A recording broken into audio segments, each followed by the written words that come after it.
Before we start today's podcast, guys, please go and check out our channel sponsors over at One Football, cracking football app to check out the live scores, live football news. When you download the app for the first time, you can select Wolves as your favourite team, so you'll get all the push notifications and football news catered to Wolves. A link to download is in the description down below, and it's free to download on Android and iOS. Hello everybody, welcome back to a new episode of the Talking Wolves podcast. Today we're going to be starting off with the start of the season, talking about how Wolves have been getting on, the end of the transfer window as well. Today alongside me, as you can see, we've got a few new guests. We'll start off with Matt Cooper though. Matt, how's it going? Alright mate, yourself? Very good, thank you. We've got Adam. How you doing, mate? You alright? Very good, thanks for coming on. And we've got Mason. How's it going, mate? Good, thank you. Good. Yeah, he's alright as well, mate. Yeah. Grilled him within a minute. Only a minute in my first podcast, including me already. Yeah, it's alright, mate. It's just four blokes having a chat.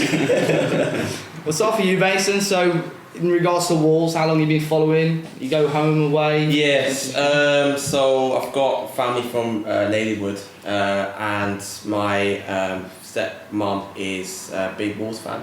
So every time I used to come up to Starbridge Way, she used to drag me along. And first ever game was Kenny Miller scoring the winner against United 1-0. It was a good first game, isn't it? I know. And then from then on, I've just been stuck with him. Which He's a proper fan, you know. Down there, you know, went with shit.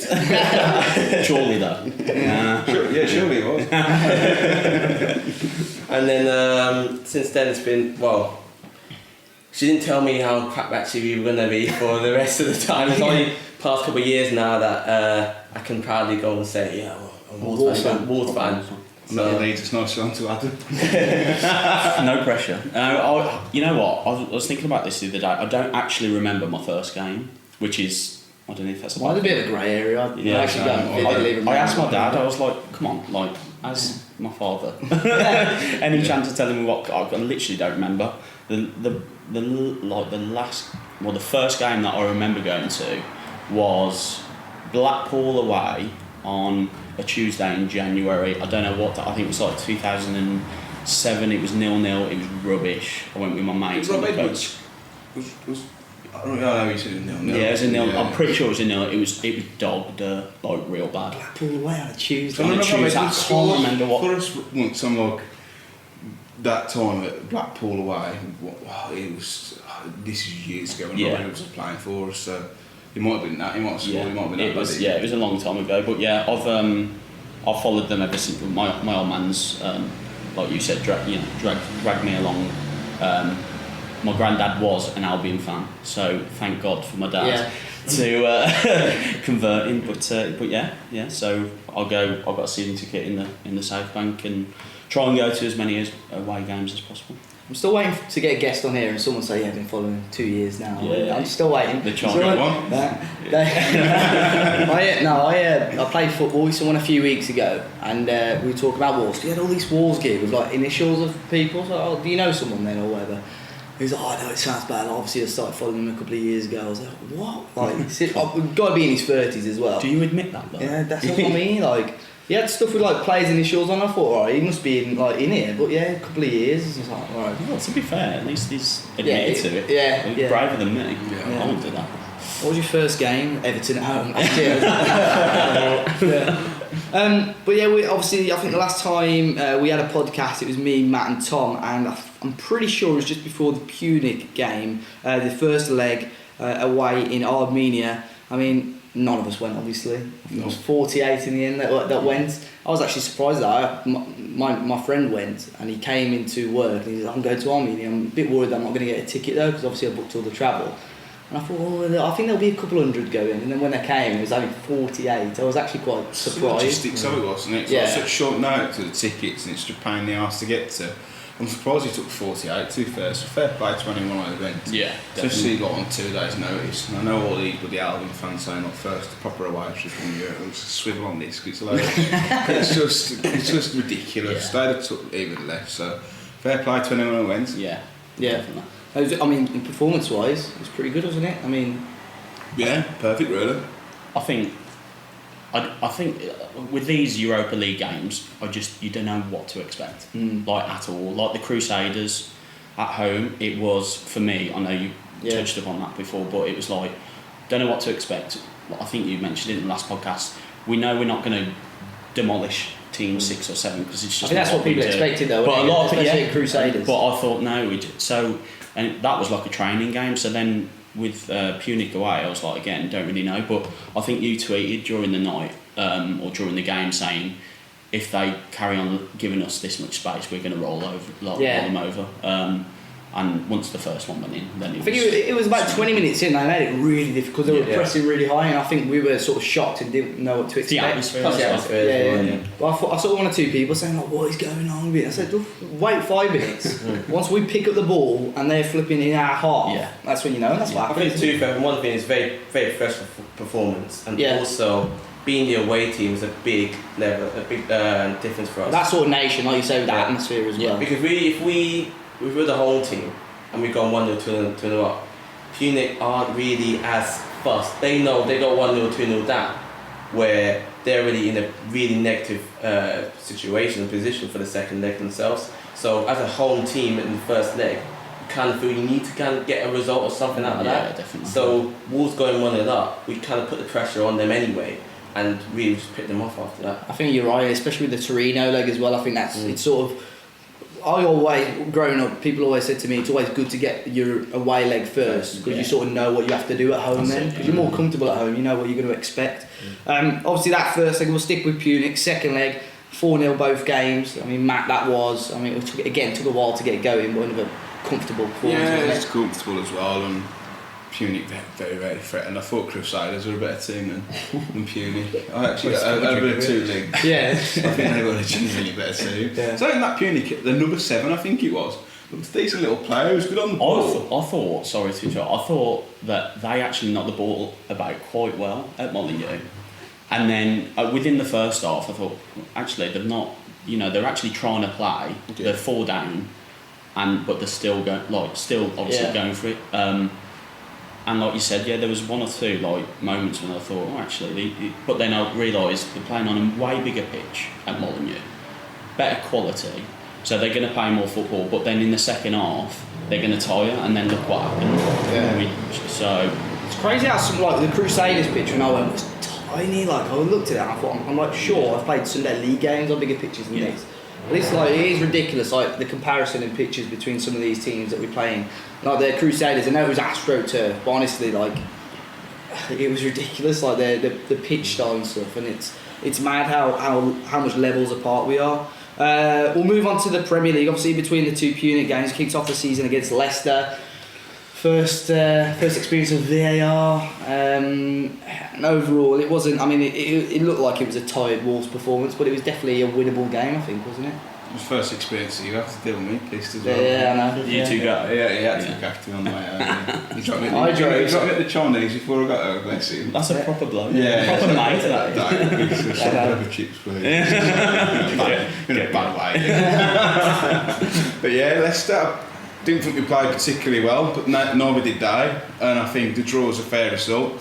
I'd have come away from there with that 1-0 thinking, bloody hell, look, we've done well there to get the 3 points, but if we'd have lost that game, I'd have felt hard done by.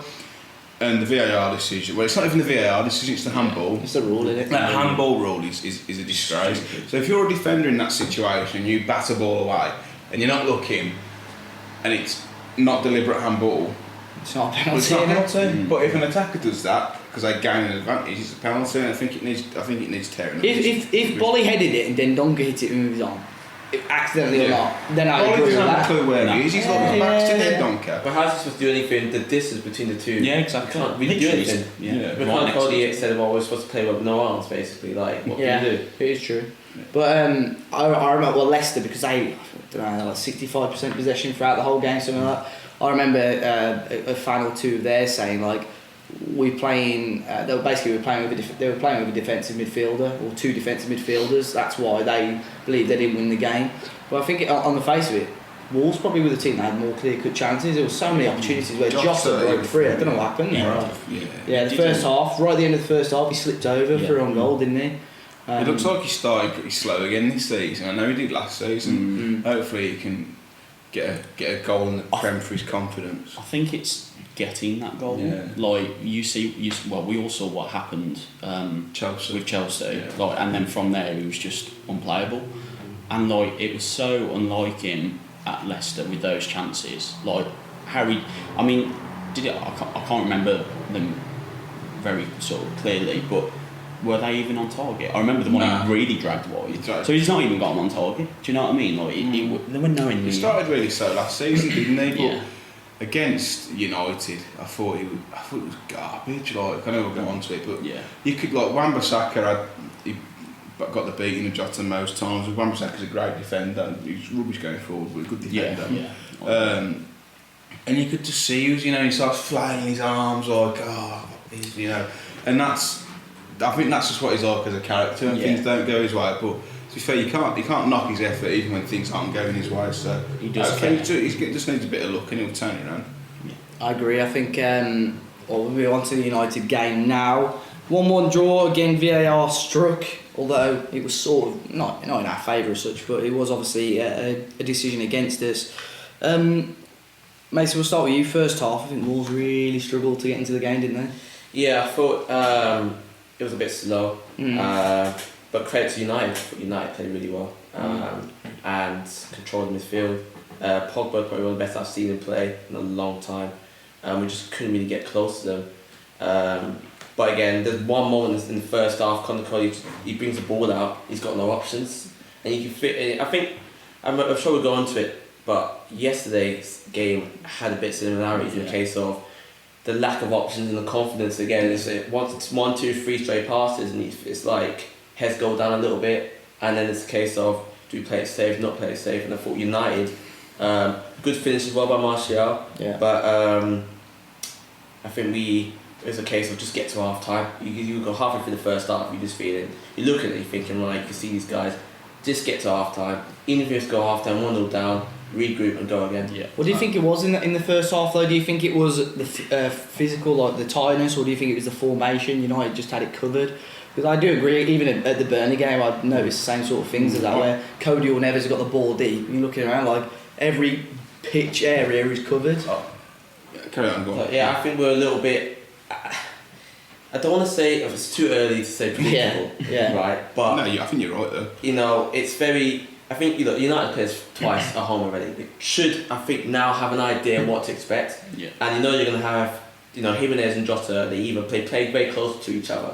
So, and another thing I noticed is that we'll try to go over the top, and I saw that yesterday as well. A lot of long balls, and you got Maguire, and we're going to win these headers all day long. Yeah. Couldn't go down the flanks. Wan-Bissaka had really, Jota in his pocket for that, especially in the first half. And Luke Shaw wasn't really troubled on the other flank. So then it's a case of... Until the introduction of Marmite at half time. I think the fact that there was no out ball, it was literally just lumping it forward, and similar to the Burnley game, it was just lumping it forward and nothing was sticking, but United were pressing from the front very well, and they were stopping Cody from playing those balls, and also Neves, who he's for some reason now he's playing even deeper than last season. He's not playing with centre half. Needs to pack that in. But in the second half, no, he does though, because he's not going to hurt teams from there. You know why though he's doing that? He wants to get on the ball, and when teams like Burnley yesterday, when teams are packing the midfield, he's got to come deep to get the ball. Yeah, but look, he scored that goal against United. He's not going to score that if he's back playing next to Cody. But in the second half, Wolves then press from the front themselves. So everyone pressing higher up the pitch and putting pressure on, because Maguire was bringing the ball out from the back four like there was no tomorrow, and they stopped that and pressed higher, and you saw them put them into corners and pockets, and we were winning the ball higher up the pitch, and that's what turned it around in the end. That's what we did so well last year in those two games where we beat them. And one thing that I've noticed so far this season is the amount of pressure that we've now got on a back three or back five, however you want to say. I noticed at United especially, Martial was up and down when we were playing the ball side to side, from Cody to Bennett to Bolly, whoever. And I actually noticed it yesterday as well. I feel like it's something that managers have now clocked onto, is that you can't actually let our core have the ball, or you've got to pressure them. And then, like you said, second half of the United game, we then started pressing like they were. And Maguire, who's not blessed with the ball at his feet by any Everyone means. says he's some ball playing centre. No, he's absolutely no He's way. 6'5", he can pick a pass at me, he's ball playing. He's going to have power. he's going to have a clanger this year with the ball at his feet. You know what? You've got to pressure him. It's that as well, because he, like you say, with his size, he can drive the ball forward. But he doesn't pass. He doesn't play the ball. That's Like, what he Curry drives should be it doing forward. now. He's got the ability. I've noticed he started doing it a little bit Yeah. more this side of the new Bobby season. does it. Yeah. Bennett doesn't do it, obviously, but I can't Cody's say anything he's done it well, not as much as you like Maguire does, Yeah. but he has started pushing, almost trying to push the team forward as such. Yeah. But I thought against Man United, especially, Cody was actually quite good. I thought he cut out United very well, and they did a couple of I things. thought it was alright. I thought, no, everyone's going to jump on my back about Bennett, but it's sort of like a cat in headlight. He looked lost, and the same against Burnley. He got bullied against Burnley. Yeah, I think it was Doc as well. The Man U's first. Have you noticed that most of our goals come down that right hand side? Yeah. Most of the attacks are going down that right side as well. There you can go. see- They know see the weaknesses. nothing. Johnny's defensively superb. Maybe not the best going forward. Bolly is our best defender by and large, by an absolute country mile. Yeah. So they're not going to come down that left hand side. They're going to target the right hand side with Bennett, who, is his exit kicks it, which he didn't even do against Burnley, and Doc, who isn't fully fit to his credit, but shouldn't be playing. No. I think you're right. We'll skip the Torino game because I think there's a little bit to talk about the Burnley game. Obviously, we'll come back to the Torino game. Burnley at home, obviously yesterday at the time of recording, Wolves 17 shots to Burnley's 13, just 2 on target, one being a penalty and the other one being in the 87th minute. It took us 87 minutes to get a shot on target yesterday. Well, that alone is obviously just not good enough, is it? I'm quite surprised. I mean, there was a lot of controversy about the team selection, which I kind of get, but I also think we have to rotate. I think with the game on Thursday. It's all about momentum. I think with Traore, you have to keep that momentum. He's the kind of player where you've got to Our keep best that player for the momentum. last He's 2 a confidence games. player, isn't he? It's not like he played full 90 at Torino. He come off after what, 65, Well, that's what I thought. 70 I minutes was as well. obviously sailing Yeah. big days for Sunday. That's what I thought. And then I saw the team sheet. I was like, "What are you doing?" Also, I thought, why not keep, maybe not Vinagre because he wasn't fantastic Yeah, at he was Torino, cool. but why don't keep Doc fresh for another week and bring him back into Torino where arguably we do have to be a bit more defensive because we're sort of defending the lead. The way I looked at it, took him off against Torino, play him against Burnley. If he plays, we might go 1-0 up. After he tires Traore, he struggles to play 90 minutes just because of the way he is. He's got them short bursts of energy. Take him off at 65 minutes, bring Doc on, because Doc can't finish the game in a minute anyway, and he's defensively a lot better than Traore. We'll bring Johnny on the right and play Vinagre. Short the game up, seal it off. Back five, some 2-3 points, but now he decides to play bloody Doc, I don't know why. Yeah, no, I agree. Man. Yeah. They probably kept Sace in there too, because I didn't think he really did anything wrong against I think he was Torino. injured just now. Yeah, wasn't in the He wasn't in the squad. was he? I saw that. I think Someone so. I was surprised at that. Besiktas, isn't it? I want to put in control actually. I think I would have started control. Haven't we? Instead of Jimenez. So him and it. There was a lot of team selection where I thought one thing and When just Traore was a third sub or was it Neto? It was Traore, wasn't it? Yeah, last You can almost understand rotating. Like that's obviously we need to do that, but there's going to come a point where you can't keep playing Jimenez, Jota. You got to eventually say, right, let's throw in control and let's give him, even if it's an hour, because at the end of the day, Jimenez, Jota, you can kind of gather they're going to be relatively Jota fit. always gets pulled off anyway, doesn't he? Yeah, I would have probably started with control and then put on someone Jota if you really need to chase the game as well. You just spent £20 million on a striker from Milan who's got fantastic pedigree, proven to a certain level in Serie A after that one season he had. We saw him against Punic, and his movement is second to none. I thought he's an out-and-out number 9. He works his bollocks off, and his movement is fantastic. So to see Jota and Jimenez line up again when they played Monday, Thursday, Sunday, why? Yeah. And when Catrone didn't get brought on, you should have seen his face. He was fuming. Why do you think wasn't he's happy. bringing Neto on ahead of Catrone as well? Do you think it's because of that pace? Because he does offer an outlet of that? But Or? why not start Neto instead of Gibbs White? Because for me, I've not seen anything from Gibbs White since Chelsea. Chelsea. Yeah. Last year. That was one thing I was going to bring today was I'd love to see No Neto. biscuits, no. No, well, too off the biscuits. Yeah, like putting Neto in that 10, or in that attacking mid. You know what I expect? I think Nuno expected. I think he expected Burnley to sit with 10 men behind the ball throughout the whole 90 minutes. Burnley, to their credit, they played well. I thought they were. And then Ashley Barnes and Wood up front caused us so many problems. Not so much Bolly, and It was not so much outside. Cody. The other centre half, I'm not going to say his name because we're going to get slandered for it. But I agree though, mate. he Every was time, you know what they were doing? absolutely terrible. They saw the gap between Cody and Bennett. Chris Wood would sit in there, ball over the top, and they couldn't win it at any time. They could have easily been 3-0 up, 60, Yeah, they missed a sitter, wasn't he? We cut inside. Yeah, that was first half. That as should well. have been first half. That was a good Let's save, go Patricia. 2-0. Yeah. And the cross in the. Is that the cross in the second half where Westbrook Ashley crossed Barnes it in? as well. Yeah. Ashley Barnes That is a was- quality yeah. player. He'd been classed so well. Great finish that was. If you look at Bennett, free transfer, head on a stick, heads it, kicks it. But yesterday, the knockdown, he played straight to their player. Yeah, I know. Crusaders, own goal, his fault. Watford Last year. gave it to what's name on the plate. Yeah. Crystal Palace, the penalty for Zaha. He's written these down. You don't like him, do you? It's enough said. Let's move on. Anyway, what I was saying with Gibbs White, I think, as I said, Nuno, I think expected Burnley to turn up yesterday and sit with 10 men behind the ball, and that sort of, he must have thought Morgan Gibbs White is going to add that attacking option. And they came out and attacked us, and we lost the battle physically in the middle. It took us till after half time to get our head screwed on as well.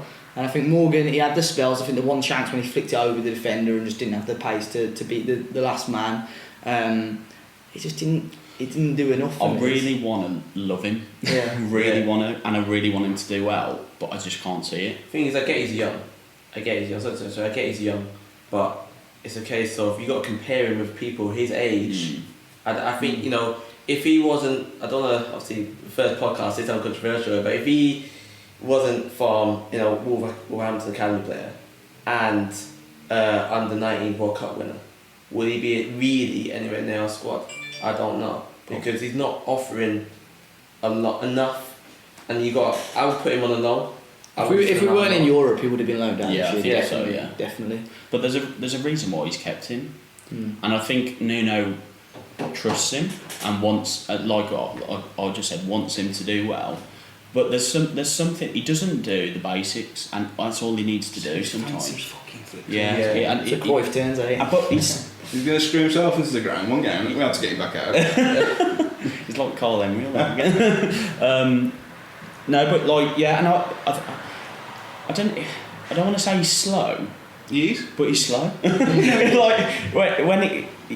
I don't know if it's just like an agility. You can't get away from players, I can don't you? know what it is, because when he's running, he's not too bad. I think it's his physicality, because he's got a little bit of height, but he's just so lightweight, isn't he? I don't know. Like you said, like you said, I really want to like him as well, but he's not.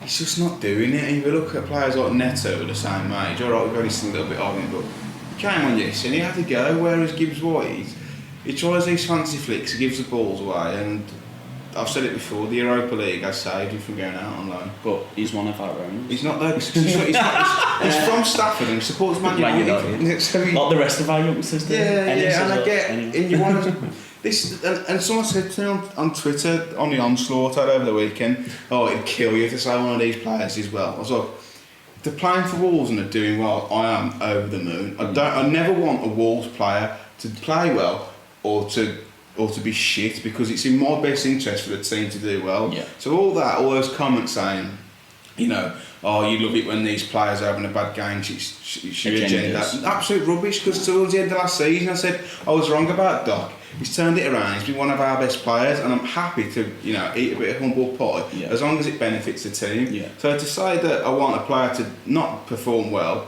is rubbish, but he has been shit. Overall. Yeah. I said actually in pre-season the Asia Tour when he played up front, and when we played a 3-4-3 and he played out on the wing every now and then, I preferred him to that, because I just don't think he's not a central midfielder. He's not, and he doesn't work in the Wolves system. Can understand, as I said, I can understand why Nuno played him, but in hindsight, it obviously wasn't the right decision. And why does he keep playing Coutinho as well? I know he's like our best midfielder, but he's 33. Yeah, and the bloke runs his bollocks off. He does give him a rest, every single game, which you can't knock at all. I remember when we signed him and everyone was like, oh, he won last 20 games. Yeah.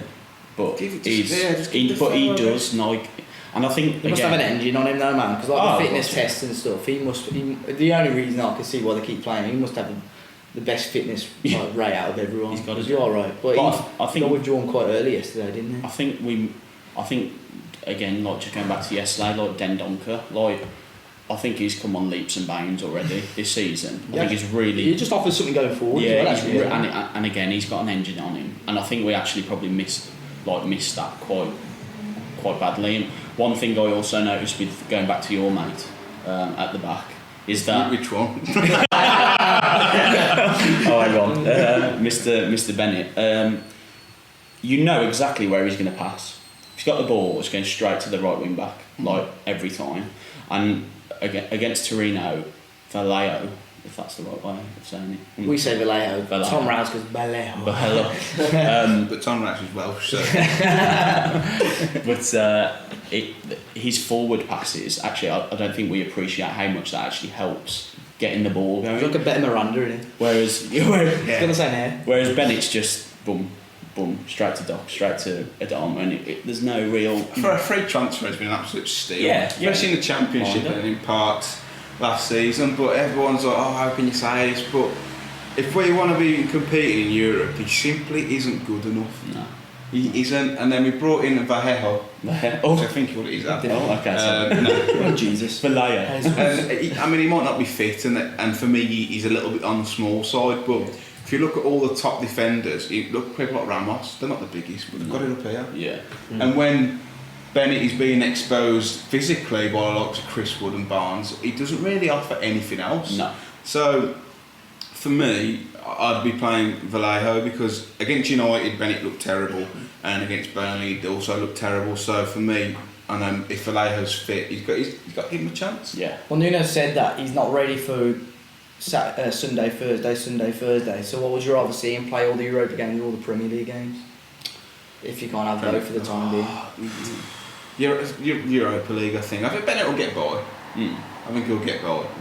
But I think moving forward, he will play. What's the point in bringing on one of the most highly rated centre halves in Spain through his age on loan from the biggest club in the world for him to sit on the bench in front of Ryan Bennett? I mean, there's a reason why Bennett come through Peterborough. I think it was Peterborough's academy, and he's come through Real Madrid. It's because he's a better player. Yeah, and this isn't me getting on Bennett's back, but it's. Let's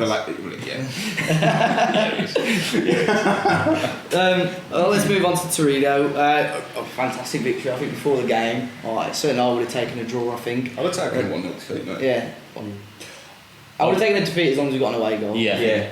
I think that the away, when I was watching it on some dodgy YouTube link, that I was just praying for that away goal, and if we get one, then I fancied us to get another. And I didn't think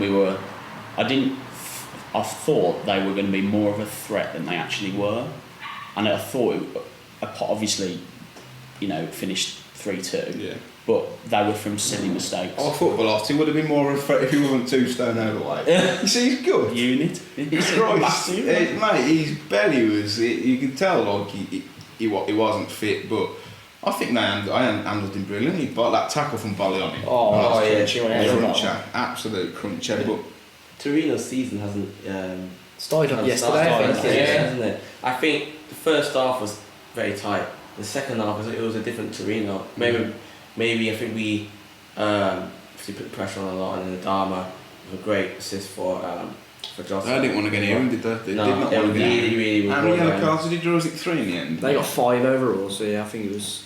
It's just he's different gravy this season, and everyone hated on us for saying he's a load of rubbish and stuff. But I said give him a full pre-season, didn't I? Judging end of the season, and since the start of this season, would you agree he's been our most effective player? Yes. Since the start of the season. Well, we were singing his name yesterday. Was that happening last season? No, there's blokes behind me say, yeah, footballer is a bloody athlete, he's a sprinter. But look at him now, he's firing on all cylinders, and at the minute he's our best right wing back. They only have 3 players on this at one point. Exactly. How many players does he? His presence on the pitch already will automatically make teams drop. Yeah. Just him there, because they know we can't give him any space and we can't allow our left back to go 1v1 with him. Because anyone who goes 1v1 with him, you're going to struggle. There's going to be one point in the game where he will go past you, and then once he goes past you once, even psychologically, that's got a big impact because he's so strong and powerful. Even if you've got the pace in him, you may not even have the strength as well. He's got the beating of probably any fullback in the world. In a game, he would beat him on more than one occasion. I genuinely believe that. Did you see, obviously, I think a big issue with Adama was everyone saying with his end product. Did you see... Stats on Sky Sports. I think he's got the second best There's cross conversion there's only Kevin rate. De Bruyne who's got a better crossing conversion rate in the league. No. It wasn't De Bruyne. He had double the percentage of Kevin De Bruyne for crosses. Really? Yeah, that was it. Who was first? Can you remember? He didn't put a name, but he goes he was second, and he had double the ratio that Kevin De Bruyne. And I had. know, and Traore's obviously ratio is probably, was it like a percentage or something? Yeah, I don't know what it was. Yeah, obviously a percentage, it doesn't really tell a full story, but Adama probably played a lot less minutes than Kevin De Bruyne did last season. And he's still got the most successful dribbles in the Prem. I think Hazard was on like 4 a game, and then Adama was second. And then Adama was on like 9.5 dribbles per game. He's just an and effective it's 10 player. minutes.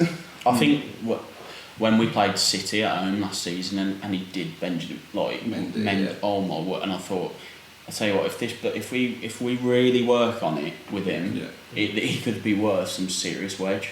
And everyone was so quick to jump on him last year.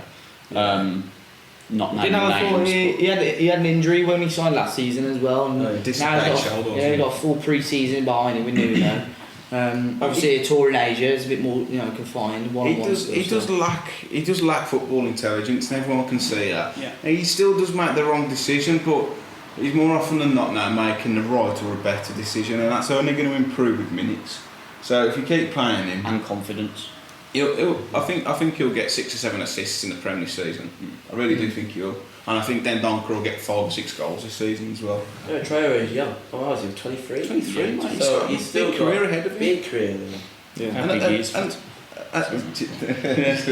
for 23. People say I am, but I think it's just more. all that. But at the minute, because Doc isn't fit, he's our best right wing back at the club, and there's no disputing that. Are we going to go on to Doherty in the end of the pod, or should we speak about it now? Because obviously There'll probably be questions about it. We'll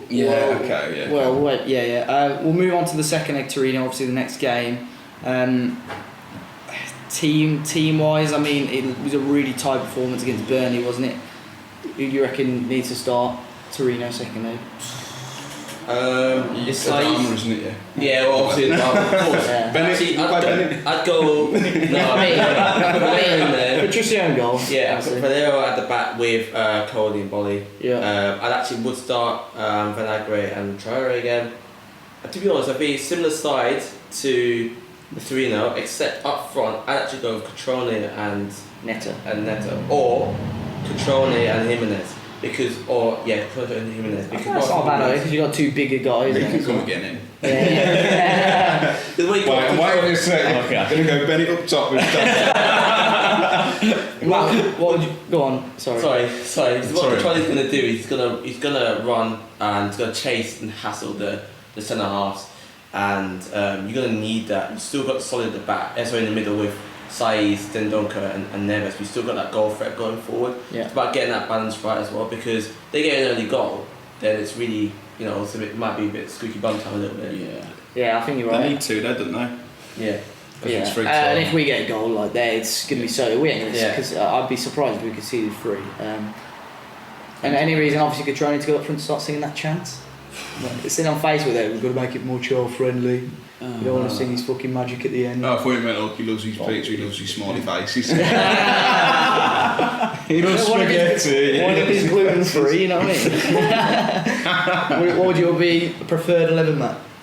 Patricio in goal, Johnny, Bolly, Cody, Vallejo, Traore, Saiz, then Donker and Neves. I'd keep Moutinho out of there because don't need him. I know he's got that know-how, and then for me, Jimenez and Catrone. Catroni, I don't know at all. Only going off yesterday and thinking Catroni's going to start. Adam's going to start this, and then he completely threw us off. But if it was me, it would be probably pretty similar to Matt's lineup.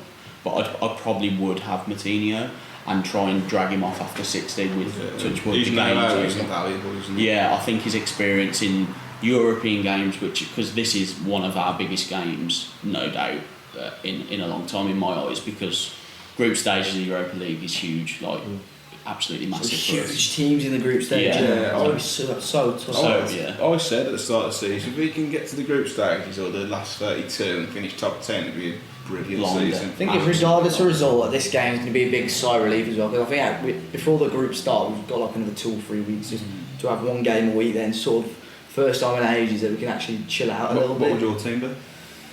I think obviously Patricio in goal, Vallejo, Cody, Bolly, Adama. Undecided on Vinagre and Johnny. I picked Johnny just for, as you said, a bit better defensively and stuff like that. Played well this season. I've said it a couple of times. Vinagre, I love watching him play, but he was very. I think that was his worst Wolves performance against Torino. It's going to happen though, isn't it? Oh yeah, young lad, isn't he? Midfield 3, I think Donk. Says I actually didn't think. First off, I thought he was quite sloppy, but on Twitter everyone was like raving about it. I was like, maybe I'm watching a different game then. I'd probably go with Says just because of that sort of defensive. He's a bit of a menace sometimes. And Neves or Moutinho depending. And I'd actually go Neto and Catroni up top. I know the Mexicans won't like it, but I think I'd go with that. Just as you say, try and hassle their back three a little bit more as well. I'm not too sure about Neto at the minute. I don't know where his best position is. He's willing and he's very left-footed, but he tries to commit players. But I don't know if he's best coming out from a wide position, whether he's best in behind the striker, or he's best with a striker. But is he 19? I'm sure. Same age as Morgan. Sure, we'll find out. But this Bruno Jordan, it's becoming more and more like a brown paper deal now, isn't it? He was in the boozer or something. Yeah, that's all. So you're watching the game. Yeah. Same one as Catroni with the Crusaders. Yeah. But saying that though, when he played the under-23s game last week, and I was watching the match commentary and everything was including him. So I think he has got. I mean, we spent like 10 million on him. I don't think we.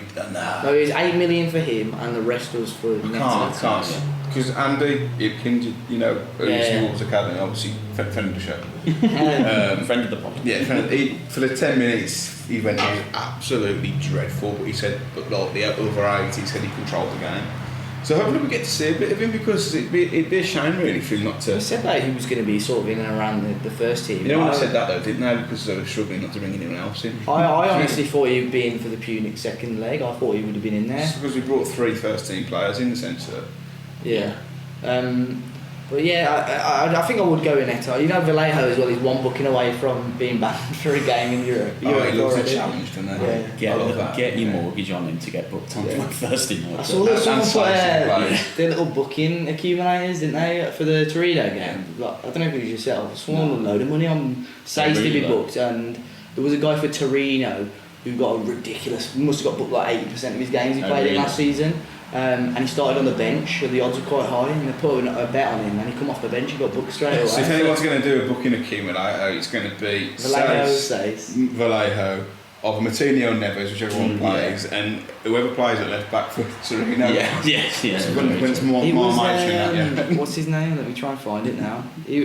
I want to say Rincon or something like that. His name. I thought Barty didn't really do much. Thomas Rincon. He come on and got. Did he? Oh no, he's definitely someone. He come off the bench to 64th minute, got booked 85th minute.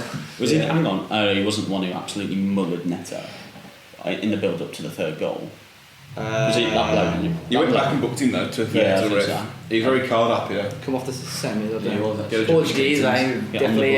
Mendes definitely give him a few quid for that game, didn't he? We'll move on to the questions anyway, because we've spoke about matches for 40 minutes. First one from Andrew Willis. With 5 points down, if we compare to the same games last year, only 3 games gone, but do you think we should be concerned? 5 points down as in against the teams we played against? No, because Burnley was the third game anyway, wasn't it? We played Man City and Everton, Leicester, and then was it Man City or was it Burnley? No, we played He Burnley. must be on about the same team. I think he means like head to head. We beat Burnley at home. We lost to Leicester away, but we beat United at home. So yeah, that's must what he means. Yeah. No. There's nothing to be. It's 3 games. Yeah. And we're unbeaten. I know it's stupid, but we're unbeaten. And people, I think, we said like, yeah, you can look at the table at this current stage. We're in the relegation zone yesterday before the game. And if we'd have lost, we'd have still been there. But if we won, we'd have got 4th. Yeah. So it's like I mean, I wouldn't. I don't think there's. It's early days. I mean, if you look at each game, Leicester should have won because of that decision.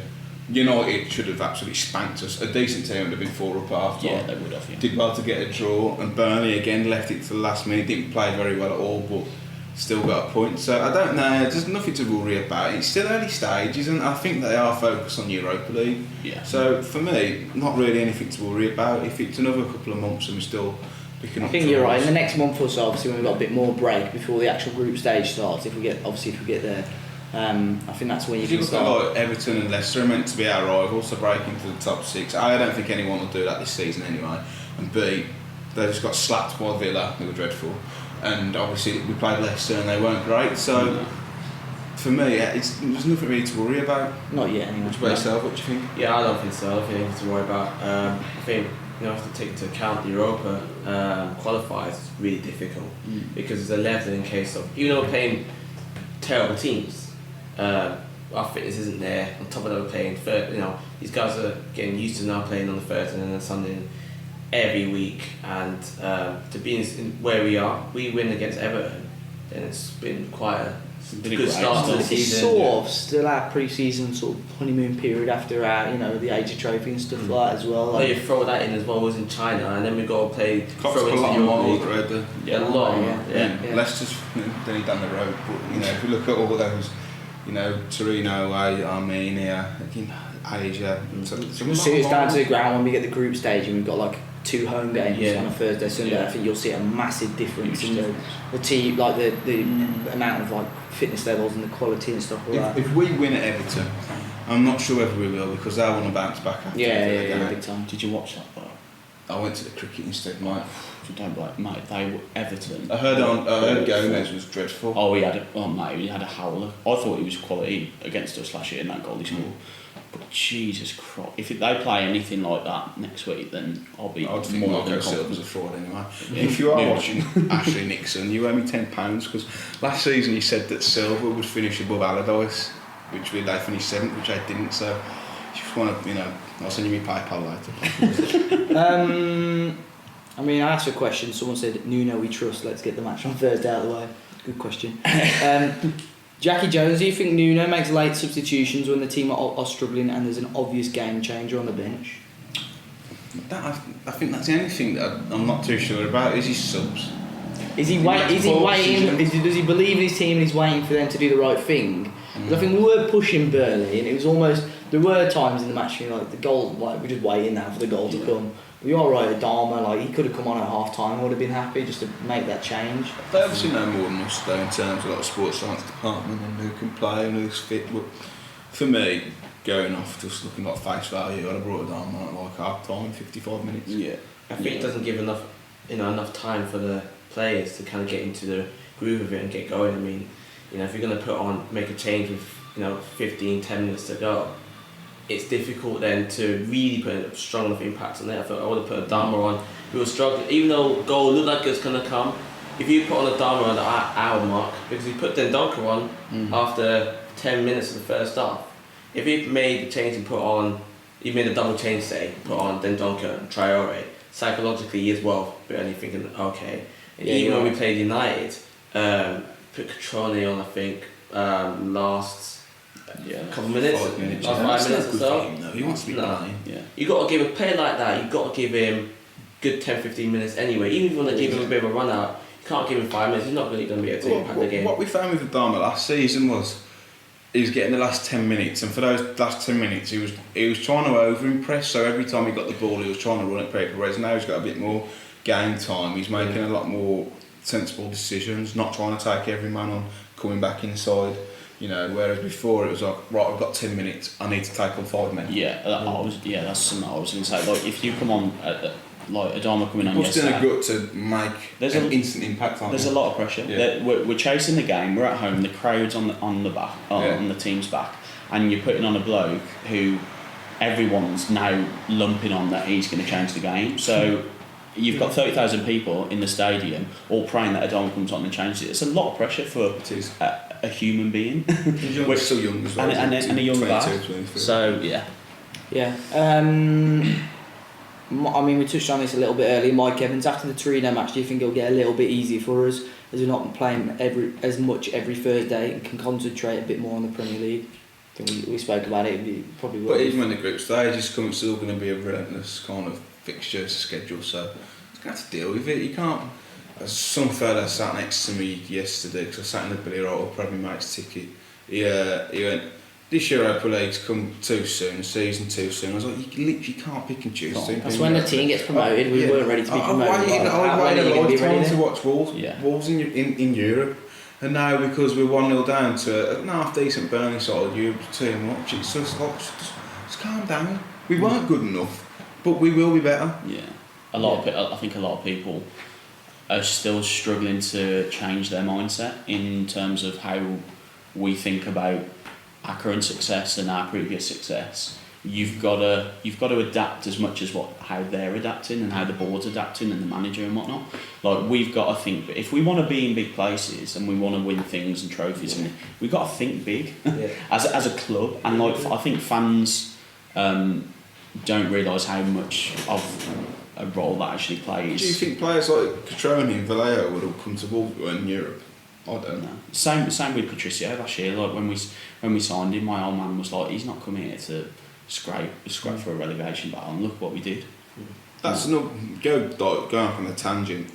In the summer, people are like, why aren't we signing all these players? And it was just like, to improve on the squad we've already got, you've got to spend probably 50 million on a player to improve on what we've got, and then B, these players are worth that are already at top clubs, and unfortunately we're not that much of an attractive proposition, as not as attractive as some fans think we are. We were a newly promoted side last season. We did very well and deservedly got into Europa League, but we aren't a Man City, we're not a Tottenham, we're not a Man United. It's pretty obvious that Fosun were being really cautious as well. They don't want to spend 150 million on players and we crash out of Europe at this stage. You just spent 150 million players, to add to us already strong squad in the Premier League. And that would leave the FFP would be an absolute myth then. Yeah. So like, that's why I'm surprised they didn't exploit the loan window a bit more. I think Vallejo was a great signing, but if you could have got one or two more of them, maybe a big number 10 or a big midfielder on loan, I think that would have been a good idea. But yeah, I think that's a big reason with the signings anyway. We're run by really clever people, yeah. And I think we need to. There's a reason why they've got a lot of dough. Yeah, and they're an investment business, you know. And they're going to want to see a return at some point. We all as fans want the best and biggest players at Wolves. That's just because we're passionate about it. So all the sort of hostile Twitter conversations in the summer about not signing anybody and this, that and the other is just, I get it because we're all passionate, but you've got to be realistic. And what did they buy the club for? Was it 30 million, 35? 45 million, something like that. Probably times that by 10 now. Yeah. Just with the money you get from the Premier League alone, what is it, 120 million for stopping up? Yeah. Straight into the bank. Yeah, not bad. This one's for Matt. Do you think our fan base have turned into a bunch of spoilt children? The way they're bitching and moaning about going through an immensely tough stage of the season already. I just don't think we realise how lucky we are, maybe. You're not going to please all the people all of the time, and I'm susceptible to a bit of a moan. And we weren't good enough against Man United in the first half. We weren't good enough against Burnley at all, but it is a tough start to the season, and Burnley have started really well anyway. And United, that's in that first half, they were a lot better than they were last season. Way better. Yeah, they knocked the ball around really well. So I think there's always going to have elements of people whinging and moaning, and you can probably class me into that category now and again. But I don't know, it's different strokes for different folks. I think I spoke to Russ Cockburn, and I said Neves was our best player, and I thought he was the worst player on the pitch. It just amazes me. Like, how we both watch the same game, yet have completely different opinions. That's the best thing. And that's now. the thing is the football. It is a game of opinions, and I respect other people's opinions. But when you start getting called, "Oh, you're a dickhead," or "Your opinion's shit," I was like, "Oh, it's a fantastic point. Well argued. It just renders your opinion utterly futile. If you're not going to come to me with some stats or an actual opinion, and not telling me I'm just a knobhead, then I agree with you. yeah. Then Well, we were talking about it before the happily podcast. discuss things with like the Doherty thing. I said we should have cashed in on him in the summer when his stock was at his highest. You'd have got. You look at Wan-Bissaka, he went for 45. You get 30 million back. You'd have got 20-25 million for Doc. He had a fantastic tail end to the season. Got how many goals and assists? What is he now? 27, 28? Yeah. His stock is now his highest level, so it makes sense to sell him because then you've got 25 million in the bank, which means over 5 years you can then spend 125 million on transfers and wages, and he's probably not going to play any better. I'd be surprised if he replicated or even bettered his form from this season. So for me, it would have made sense whilst his stock was at his highest to sell him and bring someone in who's either a little bit better or someone younger who can then develop, and then you sell on for more. But people said, well, why are we selling our best players? Well, why aren't we selling Jota? Well, because Jota's 22, he's playing extremely well, he's worth more than Doc, and plus his shelf life is a lot longer than Doc's because he's 22 and he's going to develop, and he'll go for over 100 million. That's why, and it's not because I don't like Doc. He's not fit, he shouldn't be playing, that's not his fault, it's not my fault. But economically, I think it would have made more sense to cash in on him whilst his stock was at his highest and whilst he's at the age he is. Nothing against him at all. I admitted last season he's improved loads and I thought he was terrific, but for me, from football finance, that was a time to sell. I don't mind Doc, but I could see it from both points. He was a good player, by no means our best player. There's better fullbacks out there. Yeah. But you're right that in the fact that I'd be very shocked if he replicated that season again. And I almost think I don't really like using this term, but he was a bit of a stat padder, like because of fantasy Premier League and stuff like that. I think everyone's like, man, look at the amount of points he got. He must have been great. But like there were other football Premier League fans saying like, oh, Doc's amazing, isn't he? And they're like, if you actually watch him defensively, probably a big percentage of our goals come from that end, whether that be Bennett or him. But I think Benny's more to blame than that though, because you watched seriously that video with Nuno talking about Valencia where he had Mustafi and Otamendi. Yeah. He's like, we had Benzema, Ronaldo and Bale, and he was talking about them attacking his back three rather than the wing backs. And I think that's where a lot of our goals, you don't really see it coming down Doherty, you see it coming round down to Bennett, and that's the way we play. And I think that's why Doherty got so many goals and assists, because they do play as wingers, and defensively I don't think they need to be that good, which is why you need your three centre halves to be immense defensively, and unfortunately Bennett this season hasn't been, so I think that's why we've looked a little bit leaky. Yeah, I agree. I think sorry, just quickly, I think what you were saying then about Doc being a bit of a like stat heavy, like sort of, Neves last season, I was sick of seeing journos like. It's just laziness, isn't it? Yeah, like you know. Is that best midfielder? Yeah, what a player should be at Wolves? You know, pick a player from each team outside the top six. Yeah, Neves. Like I was like, it's because he scores wonder goals. You don't. He's young, and you see Liverpool linked with him. But like I said, it's laziness. Yeah. If you said to who's your favourite Watford, who's the best Watford player, you'd say. Decore. Yeah. It's not Etienne Capoue, and every Watford fan will tell you that because he's more calm and composed on the ball. Yeah. But because Decore is linked with the likes of PSG and Capoue's a lot older, that's what it's just. That's what you see in the media, isn't it? Yeah. So that doesn't really bother me, but I can see why it winds you up. Yeah, because it is laziness. I think it's just them. It's just presuming it's Neves. He was our first big signing under this new era. But actually, they haven't properly watched us because Martinho or Jimenez or someone. He was poor last season, but I think this will be Neves' season. I do think he plays too deep though. That's been that's what I was saying. He's going to need a snuggle soon.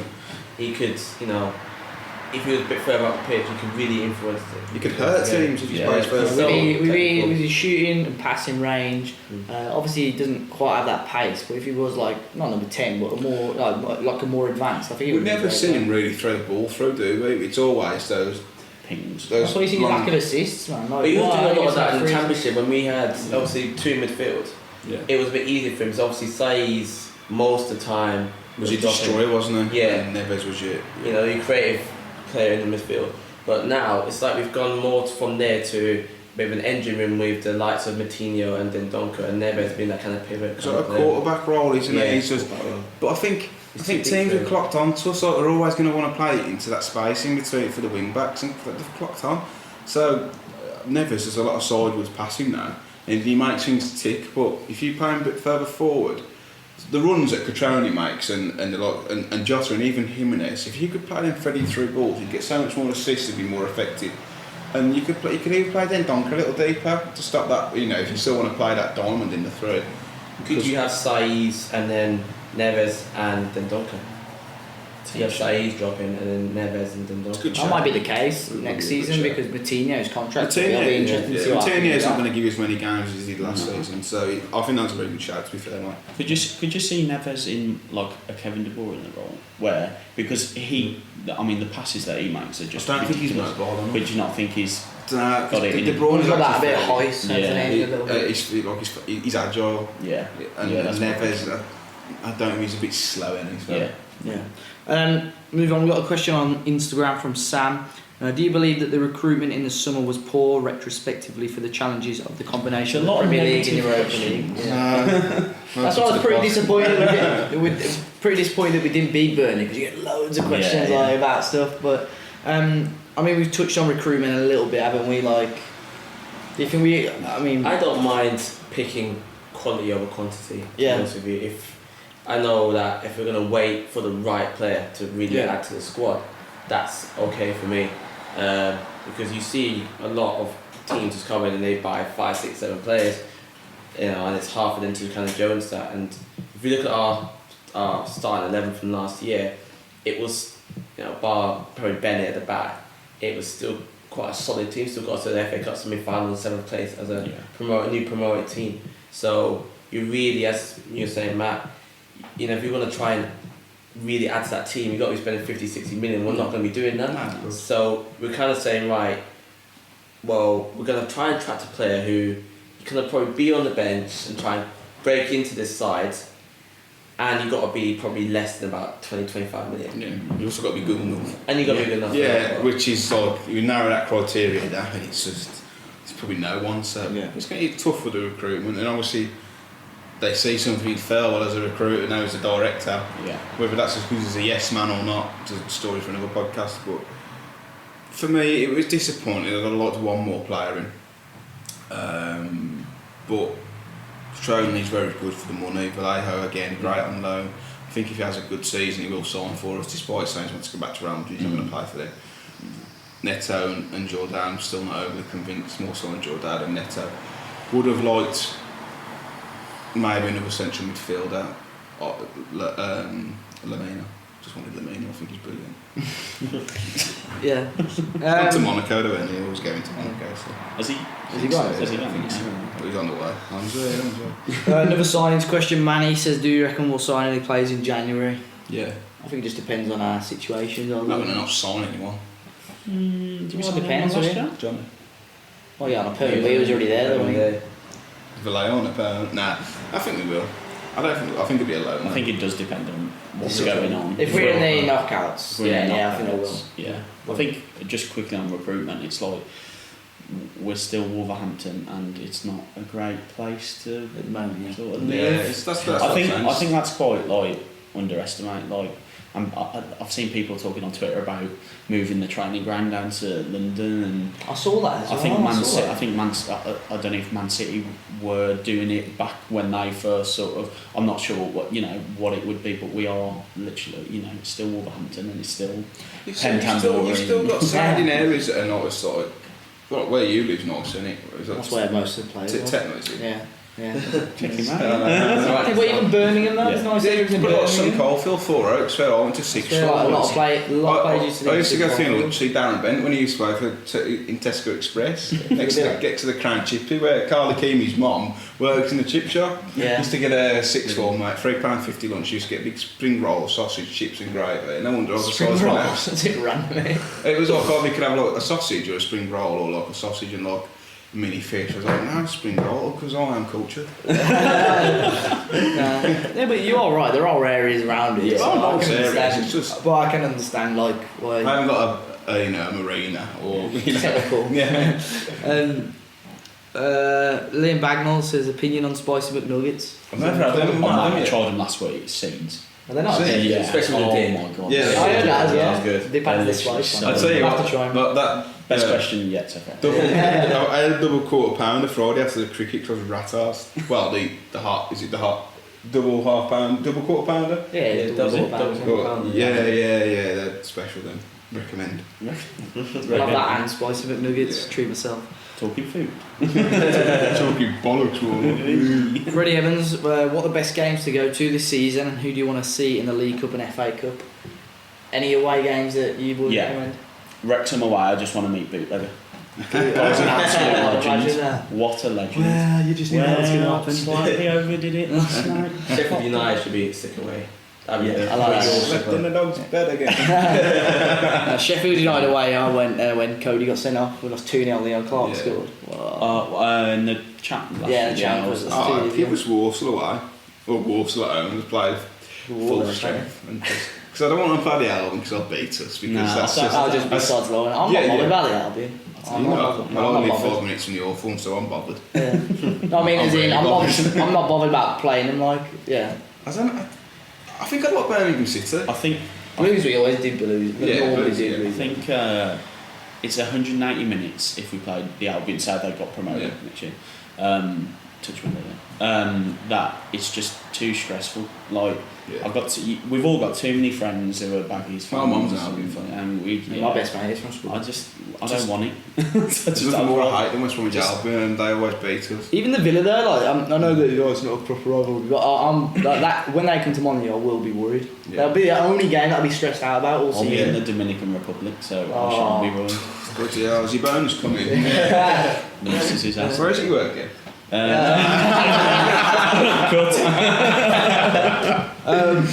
Quickly, Stitch me up. we'll quickly move on with the last few questions. Play Wolves. Would you rather see us focus more on the Premier League or the Europa League? Europa. Absolutely. Yeah. Europa. You're right, Yeah. yeah. Do you think Vallejo is a possible liability when it comes to dangerous challenges under pressure? No, I love it. I love it. That tackle against is it Puny?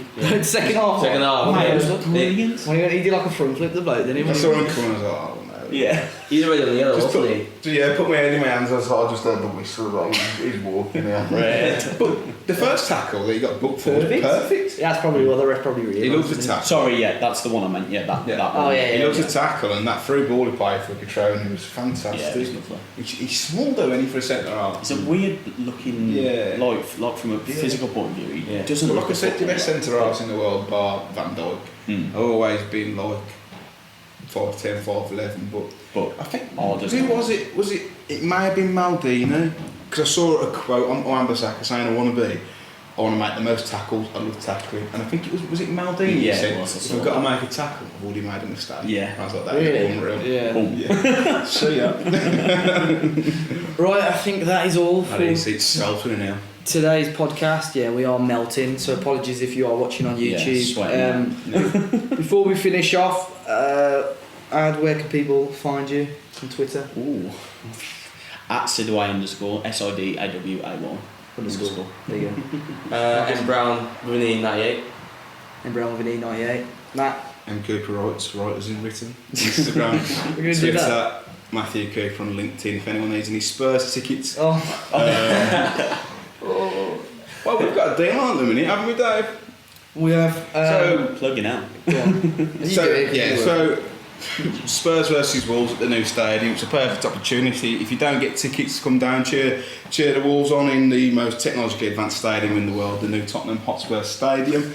It's a travel club, which is the hospitality, so you get fast track entrance, padded seats, and an executive part of the ground, food, a couple of drinks, and if you use code TalkingWolves at checkout, you get £100 off. It's well worth it. Links will be on the thing. Yeah, I'll put a Me link and in the Dave will be description. in there as well. Should you want a meet greet photos, anything you want. That'll be me taking photos for him, someone else. But I'll put a link in the description. If not, you can tweet or message Yeah, we'll Talking sort Walls something and out. we'll We'll sort sort it it out. out. And you can find me at Dave as a Party on Twitter and Instagram or whatever. But thanks a lot for watching another Talking Walls podcast. If you're watching on YouTube, be sure to hit the like button and subscribe down below. If you're listening on Spotify, iTunes or whatever, make sure you leave a 5-star review for us. And until next time, hopefully Wolves grab a few more wins, and hopefully the next podcast Wolves will be a team in the Europa League group stage. Thanks a lot for listening.